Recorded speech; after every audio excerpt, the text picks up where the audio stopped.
Ito ang Presidential Broadcast Service. Radyo Pilipinas. Radyo Publiko Ng bagong Pilipinas para sa bagong Pilipino.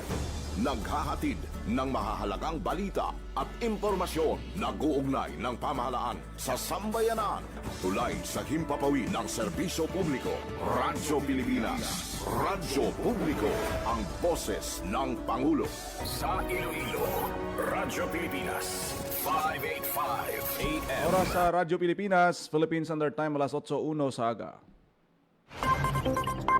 Nagapanguna nga balita sa syudad, sa mga banwa, sa probinsya sa Iloilo, kag kaingon nga mga probinsya. Mga pananawon sa likod sang mga balita. Inyo mabatian sa Radyo Pilipinas Iloilo News. Mga balita nga magasugata sa inyong nga aga. Ginbantayan, ginsunod, gintipon sang Radyo Pilipinas Iloilo News Team. Gikan sa hulot balitaan. Diretso sa inyong palamatian. Yarian! Radyo Pilipinas Iloilo News!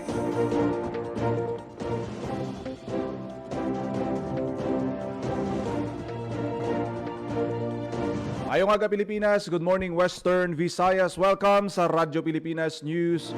Subong adlaw sang Miyerkules, Abril 1, tuig 2026. Ako ang inyo tagbalita kada aga. Jinel Baklay kag karon sa aton mga headlines. Sobra 3,000 ka security personnel nakadeploy na sa Western Visayas karon nga Semana Santa. RDRRMC 6 Operation Center ginpasaka na sa Blue Alert. Pila ka fast craft kag Roro wala sang biyahe sa Biyernes Santo. Malapit sa 2,000 ka mga tricycle driver sa syudad makabaton sang dugang nga fuel subsidy nga 5,000 pesos gikan sa DSWD. 1,600 ka mga jeepney drivers kag operator sa syudad makabaton sang fuel subsidy gikan sa Iloilo City Government sa maabot nga Abril 9. Panwas ang ahoy ginpaidalom na sa state of calamity bangod sang energy emergency. Presyo kag supply sang basic goods sa Capiz nagapabilin nga istable. Mayor Raisa Treñas nagmanugyan sa publiko nga magkinot sa paggamit sang tubig kag kuryente. Kag makatapos ang Philippine Coast Guard hugot na ang pagbantay sa mga nagapanguna nga pantalan kadungan sang Oplan biyaheng ayos.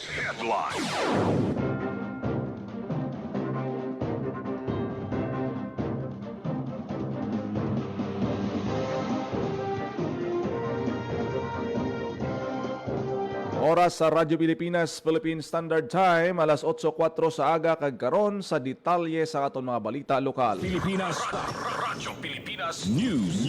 Naka-alerto na ang Police Regional Office 6 subong nga Semana Santa sa pagbantay sa mga pulis. 3,674 ka mga personnel ang iga-deploy sa mga strategic nga mga lugar. Agud pabakuron pa ang pagpatuman sang seguridad. Sa masobra 3,000 ka personnel, 2,426 ang PNP personnel, 157 ang nagikan sa iban nga law enforcement agencies. Kag 1,000 naman ang force multipliers kag advocacy group members. Nakatutok ang deployment sa mga simbahan, pilgrimage sites, transportation terminals, seaports, airports, major thoroughfares, tourist destination, commercial areas sa iban pa nga places of convergence. Katuyuan sini nga mapanghandaan ang pagdagsa sang pumuluyo karon nga pagsaulog sang Semana Santa. Padayon man ang koordinasyon sang PRO6 sa mga partner agencies sagud padayunon ang interoperability kag unified public safety response. Radyo Pilipinas. Radyo Pilipinas News. Ginpaidalom na sa Blue Alert ang kahandaan sang Regional Disaster Risk Reduction Management Council 6 Operation Center subong nga Semana Santa. Katuyuan sang alert status nga masiguro ang matalunsay nga koordinasyon sa mga ahensya sang gobyerno kag local government units. Labi na nga ginalauman ang pagdagsa sa mga pumuluyo sa mga simbahan, pilgrim sites, kag tourist destinations.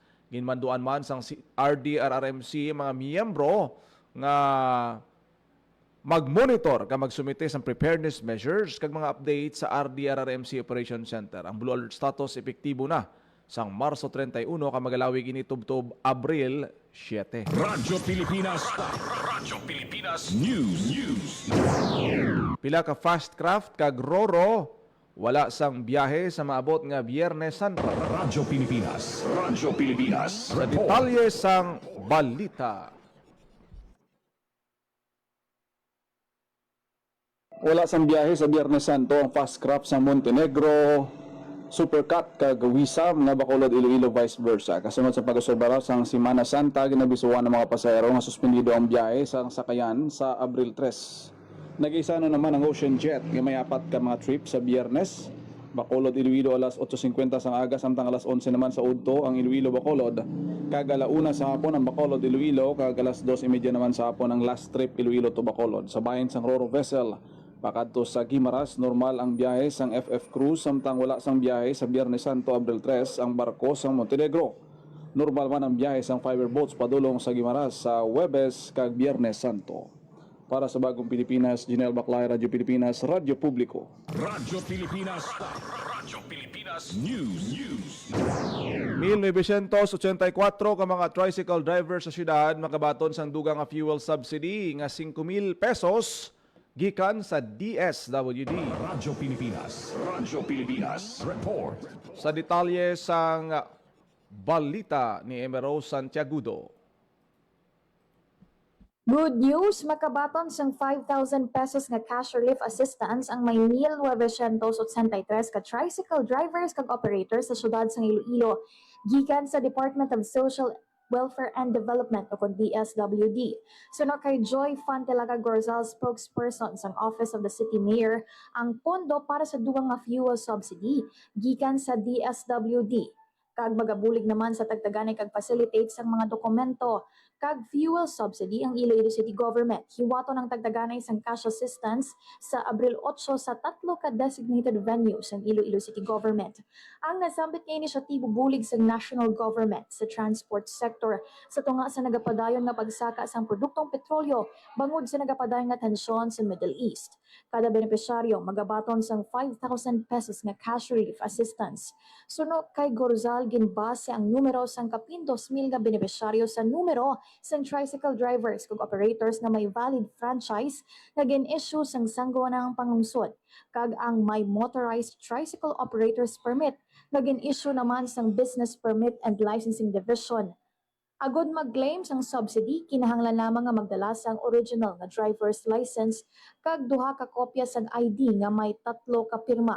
Kinatag naman nga hindi pagpanugutan sang DSWD nga representative o kon proxy ang maklaim. Gani dapat nga ang benepisyaryo mismo ang mag-claim sang subsidy. Ang assistance ang dugang nga bulig magluwas pa sa 500 pesos nga petroleum products nga fuel subsidy naman gikan sa Iloilo City Government. Para sa Bagong Pilipinas, Emerald Santiagudo, Radyo Pilipinas, Radyo. Radyo Pilipinas. Radyo Pilipinas News. 1,600 ka mga jeepney drivers kag operator sa syudad ng Iloilo masunod nga magabaton sang fuel subsidy gikan sa city government sa maabot nga Abril 9. Radyo Pilipinas. Radyo Pilipinas. Nagapanumbalik sa balita si Emero Santiagudo. Matapos ang tricycle drivers kag operators sa syudad, ang mga public utility jeepney drivers naman kag operators ang masunod nga makabaton sang fuel subsidy gikan sa Iloilo City Government. Yara sa 1,600 ka PUV drivers kag operators ang nag-apply kag na-qualify para sa fuel subsidy sang syudad kung sa diin magabaton sila sang fuel subsidy coupons nga nagabalor 1,500 pesos na petroleum products. Sunod kay Joy Fantilaga Gorzal, spokesperson sang Office of the City Mayor, hiwato ng tagtaganay sang fuel subsidy coupons para sa PUJ drivers kag operators sa Abril 9. Mahimo naman makapatughong gamit ang fuel subsidy coupon sa Abril 11 kag Abril 12 halin alas 5 sa aga tubtob alas 3 sa hapon sa mga designated gasoline station nga gin-assign kada ruta sang tag sa kakooperatiba. Kung mag-claim sang fuel subsidy coupons, kinahanglan lang nga dalon ang original driver's license. Para naman sa pagpatughong sang gatong kinahanglan nga dalon ang original nga driver's license kag isa ka photocopy nga may 3 ka pirma. Ginatag ni Gorsal nga hindi pagtugutan ang proxy o pond representative nga mag-claim. Gani kung sino ang naka-assign nga driver sa isa ka unit, amo lamang ina ang pwede makapatugpong. Nagpanugyan naman siya sa mga driver kag operator nga magdala sang extra nga container agud may sudlan kung magsobra ang gatong sa kapasidad sang ilang nga tangke. Nagpasalig naman si Iloilo City Mayor Raisa Treñas nga padayon ang lokal nga panguluhan sa pagpangita sang pamaagi agud mapahagan-hagan ang epekto sang pagsaka sang presyo sang gatunga sa transport sector. Kung madumduman, masobra 1,700 naka-tricycle drivers ang nakabaton sang fuel subsidy gikan sa Iloilo City Government sang nagligad nga semana. Para sa Bagong Pilipinas, Emerson Sugudo, Radyo Pilipinas, Radyo Publiko. Radyo Pilipinas. Radyo Pilipinas News. Ginpaydalom na sa state of calamity ang Banwa sang Ahoy sa Iloilo bangod sa nagapadayon nga emergency o kon energy emergency nga nakaapekto sa mga serbisyo kag palangabuyan sa lugar. Sunod sa Sangguniang Bayan Resolution 2026 DAS 088 ginpaydalom ang Banwa sa state of calamity matapos ang nangin rekomendasyon sang Municipal Disaster Risk Reduction and Management Council. Antes siniuna na nga nagdeklara sang state of calamity ang 3 ka barangay, ang Tagubanhan, Punta Buri kag Nasidman. Ginpangabay naman ni Ahoy Mayor Loida Espinosa ang mga residente nga magbuilog sa pagtipid sang enerhiya kag langis. Laygay sang alkalde limitahan ang paggamit sang kuryente sa importante nga kinahanglanon. Limitahan man ang konsumo sang gasolina, likawan ang hindi kinahanglanon nga biyahe kag maglakat o kon mag-carpooling. Kung suno pa kay Mayor Espinosa, importante man ang kooperasyon sa publiko para malampuwasan ang krisis. Radyo Pilipinas. Radyo Pilipinas News. Nagapabilin nga estable ang presyo sang nagapanguna ang mga basic goods kag prime commodities sa probinsya sang Capiz. Sandig sa monitoring sa Consumer Protection Unit sa Department of Trade and Industry Capiz, wala sang paggulag sa presyo sang 218 ka manufactured goods nga may suggested retail price sa idalom sang jurisdiksyon sang ahensya. Ini ang kabayan sang 504 ka stock keeping units ang ginamonitor sa mga supermarket kag grocery stores sa probinsya. Ginatagman sang DTI Capiz nga bastante ang mga supply sang produkto sa idalom sang ila pagbantay kaya nagapabilin nga bastante tubtob sa masunod nga 2 ka bulan. Ginpasalig sang ahensya nga padayon sila nga magabantay sa mga baligyaan para maproteksyonan ang kinamatarong sa mga bumalakal kag mapabilin nga estable ang presyo sang mga produkto. Radyo Pilipinas. Radyo Pilipinas News. Nagpanugyan si Iloilo City Mayor Raisa Treñas sa mga Ilonggos nga magkinot sa paggamit sang tubig kag kuryente bangod sa nagapadayon nga energy emergency. Sunod sa alkalde subong nga tion nga ginpaydalom ang pungsod sa state of national emergency kag tig-ilinit, kinahanglan nga mangin magkinot sa paggamit sang tubig appliances kag kagamitan sa panimalay. Kung wala man lang ginagamit, nagpangabay ang alkalde nga patio ng suga kag mga appliances. Limitahan ang paggamit sang aircon, kagamiton ng natural ventilation sang balay. Sa paggamit naman sang tubig, siguraduhon nga wala sang leak ang mga linya kag likawan ang mag-uyang. Radyo Pilipinas. Radyo Pilipinas News. Padayon ang hugot nga pagbantay sa mga Coast Guard personnel sa mga nagapanguna nga puerto sa Iloilo City subong nga Semana Santa. Sa paglibot sang Radyo Pilipinas Iloilo team, makita ng mga personnel sa Lapos Roro Wharf Fast Craft Terminal sa Lapos kag Parola Wharf sa Port San Pedro nga nagabantay sa biyahe kag nagausisa sa mga sakayan nga nagalayag. Kasunod sa pagpatuman sa Uplan Biyaheng Ayos 2026 ang nagdigad nga Marso 28, ginpaidalom sa heightened alert ang bugos nga pwersa sang PCG agud mapasigurang matalonsay kag hilway sa peligro nga biyahe sang mga bakasyonista. Mas mabatyaga naman ang pagdugok sa mga motorista kag malaba nga pilahay sa Roro Port sa Lapos kasunod sa amat-amat nga pagdamo sang pasahero pakadto sa Guimaras. Radyo Pilipinas. Radyo Pilipinas News. Nagpositibo sa paggamit ng illegal nga droga ang 2 ka taxi driver sa ikaduha nga adlaw sang Oplan Harabas sang PDEA 6 kag LTO paagi sa surprise drug test. Sa ikaduha nga adlaw sang Oplan Harabas naglabot sa 607 ka drivers ang nagsumite sang ila urine sample.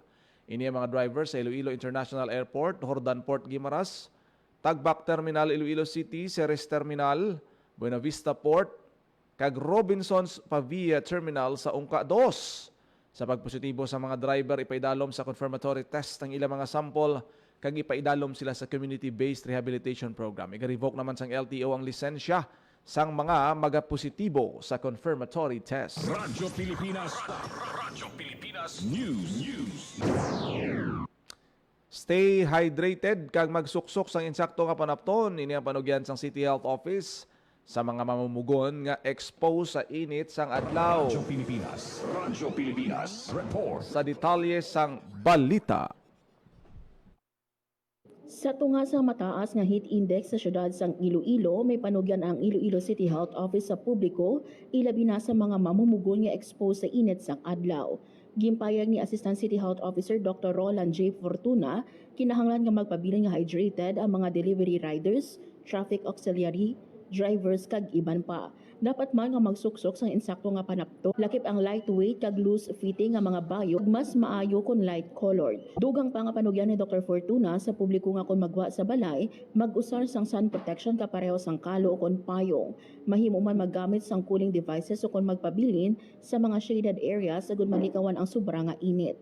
Sa mga burutuhan o kon universidad, nagpangabay ang CHO nga limitahan ang mga physical activity sa tunga sang adlaw o kon halin alas 12 tugod alas 3 sa hapon. Para sa Bagong Pilipinas, Maran Grace Aranyata, Radyo Pilipinas, Radyo Publiko. Radyo Pilipinas. Radyo Sa Pilipinas. tunga Biodiesel project ginlunsar sa Bacolod City para Benitez nga madamo pa nga panimalay kag negosyo ang maganyat nga magsuporta sa ila inisyatibo. Para sa Bagong Pilipinas, JP Harvas, Radyo Pilipinas, Radyo Publiko. Radyo Pilipinas. Radyo Pilipinas News. ginpabaskog nga road safety plan igapatuman sa Iloilo subong nga Semana Santa.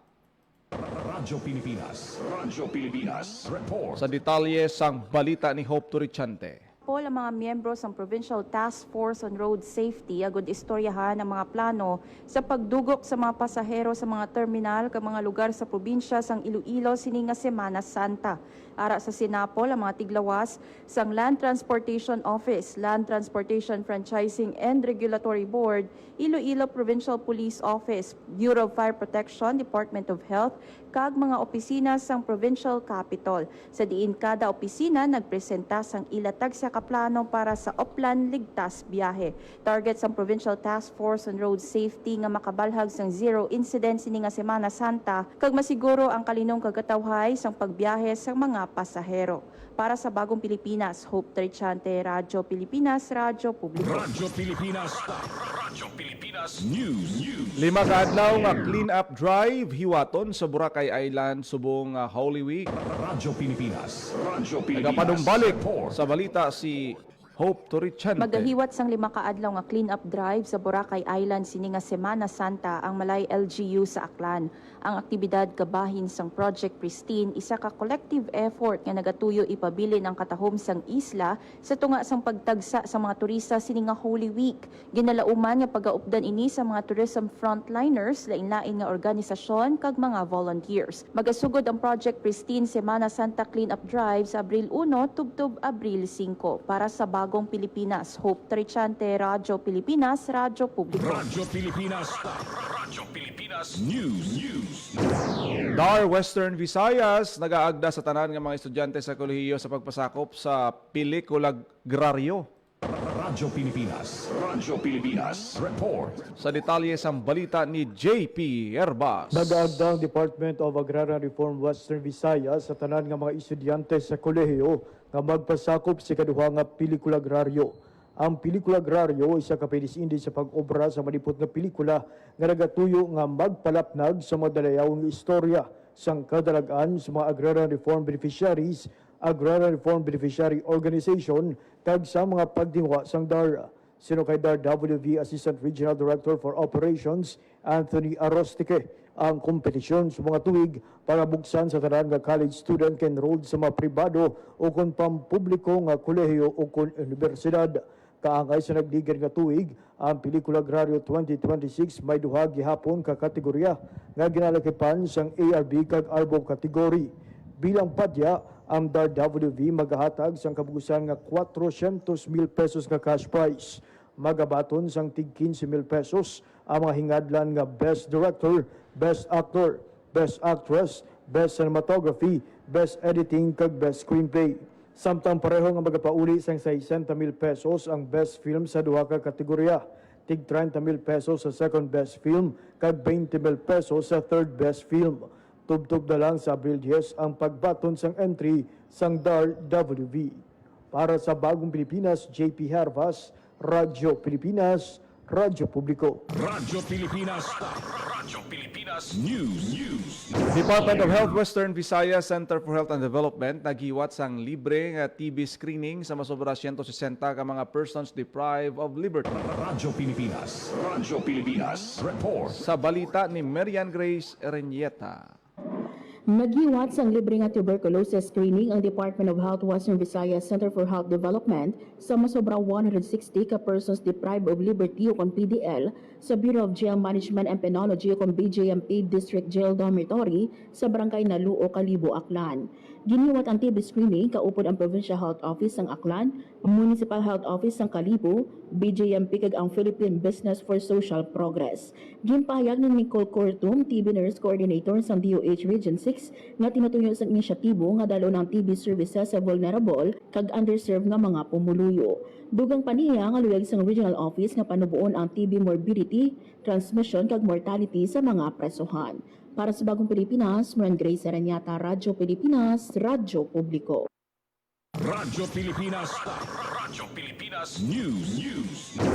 Masobra 2,700 ka pamilya sa Antique nga potensyal nga benepisyaryo sa Pantawid Pamilyang Pilipino Program.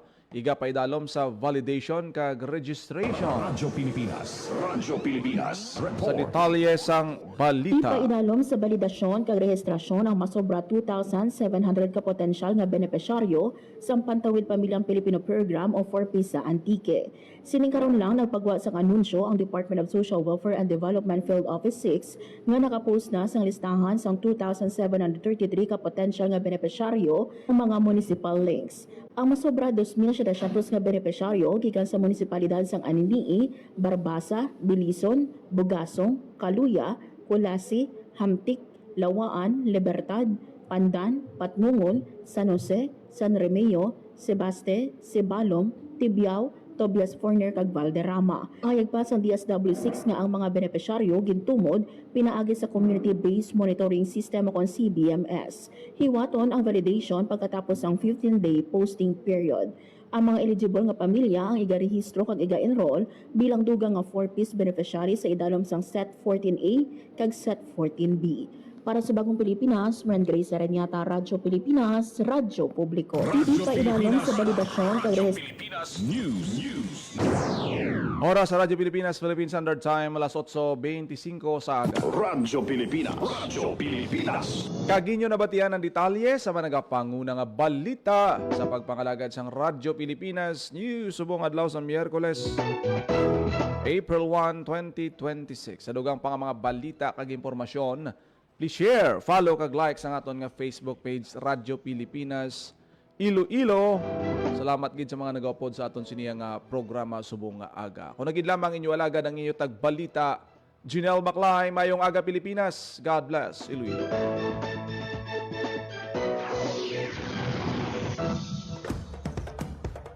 Ito ang Presidential Broadcast Service Radyo Pilipinas. Radyo Publiko. ng Bagong Pilipinas para sa Bagong Pilipino. Naghahatid ng mahahalagang balita at impormasyon na guugnay ng pamahalaan sa sambayanan. Tulay sa himpapawid ng serbisyo publiko. Radyo Pilipinas. Radyo Publiko. Ang boses ng Pangulo. Sa Iloilo, Radyo Pilipinas. 585 AM.